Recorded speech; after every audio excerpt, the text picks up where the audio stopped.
Huu ni ushauri ambao nawapa ndugu zangu wanaume, watoto wa kiume. Ukiachana na mambo ya uvulana na mambo ya vitu vingine kama hivyo. Ukisha kwa baba wa familia au baba wa nyumba, kuna vitu ambavyo inabidi automatic uviepuke na hatutegemei kuvisikia mbele ya masikio yetu. Kwa mfano, neno kama vile sina hela. Na maanisha nini? Anakuja mwanao kukuomba fedha labda ya ada, au anakuja hata mkeo kuomba fedha ya msosi, ukamwambia sina hela. Kiukweli hilo sio jibu la kutoa kumpa mtu mzima mwenzako, hata mtoto pia sio jibu la kumwambia. Kwa sababu ukisema huna hela maana yake nini sasa? Yeye akafanyaje? Akaibe?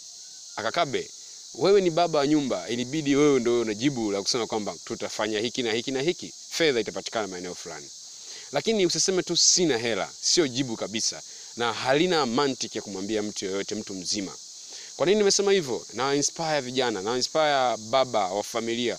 Ukiwa mtu mzima siku zote, tafuta fedha kwa namna yoyote ile, ili kuliepuka ile jibu kwa kadri inavyowezekana. Kwa sababu jibu la kwamba sina hela ni jibu ambalo linaumiza. Ni rahisi kulizungumza kama wewe ni mzungumzaji, naweza kusema tu sina hela. Lakini kama ni familia, kama kichwa cha nyumba, ni sawa na kusema kichwa, ikisema kichwa hakina akili. Sasa ni kichwa tena hicho? Sio kichwa. Sasa ukiwa baba wa nyumba, tafadhali tuliza akili zako, then utafute fedha, halafu uanzishe familia.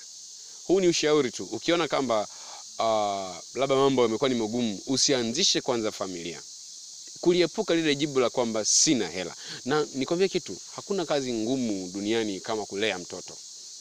Ni kazi moja ambayo inataka fedha na kila aina ya time, akiumwa uwe karibu naye, kila kitu. Sasa ukigundua hicho kitu mapema, inabidi ujipange. Na kitu ambacho mimi kinazidi kuniuma, sio kujipanga, sio nini, ni jibu la sina hela.